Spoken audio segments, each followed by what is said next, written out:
So we've been doing some reaction videos, and this one is a big one. Maybe we're picking on Dave Ramsey a bit, but he kind of brings it on because he's pretty aggressive with these sort of hard and fast advice and areas that he focuses on. So this one, we wanted to talk about the idea of paying off your mortgage. I'm going to refer to a video with one of Dave's team members, maybe lieutenant would be a good way to put it. Paying off your mortgage early isn't always a great idea. Let me show you why. Let's say that you have a $300,000 mortgage at a 4% interest rate for 30 years. Your payment is $1,400. You have an extra $1,000 that you can use to either pay off your mortgage faster or invest. Let's look at what happens in both cases. If you use your $1,000 to pay off your mortgage faster, you'll pay off your mortgage in 13 years and save $120K worth of interest. Now start investing all of that $2,400. 17 years later, you'll have $1 million, assuming an average 8% return. Now let's look at if you invest the $1,000 instead of paying off your mortgage. Over the same 30 years, you'll pay $128,000 more in interest, but you'll have $1.4 million in investments. Paying off your mortgage early would cost you $300,000 in total wealth. All right, so sort of to kick off this review, I want to make note that this lieutenant of Dave's sort of pleads with the, expert out there to stop putting out content that hurts young people. So to that point, here's what I'll say. That video is clearly geared towards younger people, which frustrates me because young people in their 20s are starting to fall for these traps, and they're starting to believe that debt is a tool to be leveraged.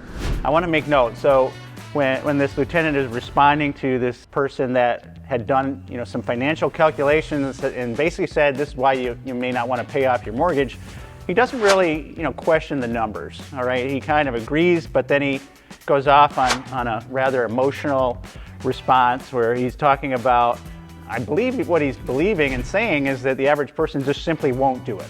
So they won't be able to take the extra money and put it in investments.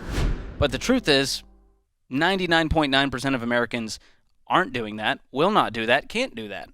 They don't have extra money laying around. And if you think that if I did have extra money, it would all go towards investing because I'm such an astute investor, you're also wrong. They seem to be able to do it when it comes to paying off their house. They can put the extra money in and pay off their house, but they won't do it when it comes to investments. Very interesting.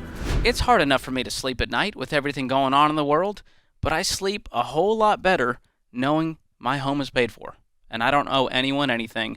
And here's the thing. People come at us and go, well, you still have taxes and insurance, so you'll always have payments. You must be real fun at parties if that's how you think and talk to people. So the reality of it is this, guys. From our standpoint at Insurance and Estates, we do a lot of financial counseling with people as well. There's more than one way to sleep at night. One way is to have your assets that are invested in, say, high cash value whole life policies. It's all a question of available liquidity and how you're using your resources, right? And I wanted to see if someone were to not pay off their mortgage and put that extra money, say, into a high cash value whole life policy, how would those numbers look? So I want to show you this. Again, this is case by case, referring to a 25-year-old male who's decided to put $2,000 a month into a high cash value mutual whole life policy rather than putting that $2,000 toward paying off their mortgage. And we ran this out at 15 and 30 years so that you guys can see how much cash value is accrued during that time. Notice over here on the guaranteed side, 15 years, there's $392,050 in guaranteed cash value based on the $2,000 a month. Even a little more significant is over in the death benefit quadrant over here on the guaranteed growth side.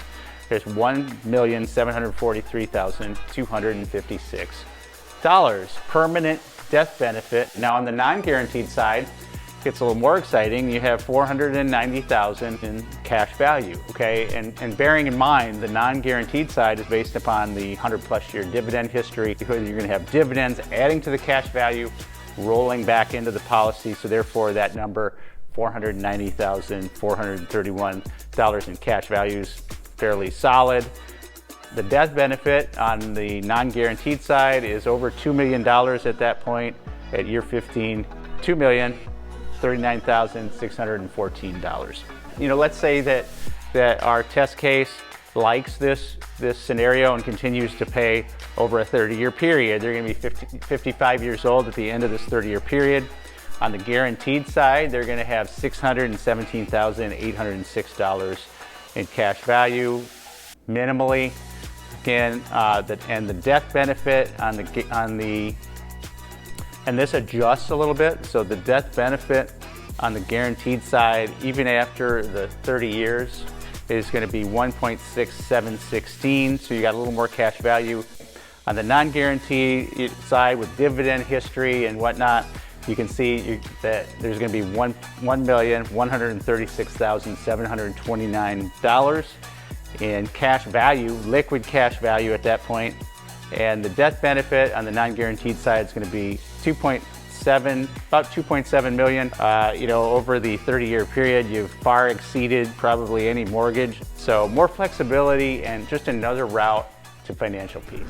Wherever you're putting your money, there may be other options. They're going to get you a better return on investment. So consider it. Don't take the blanket statements and boilerplate advice.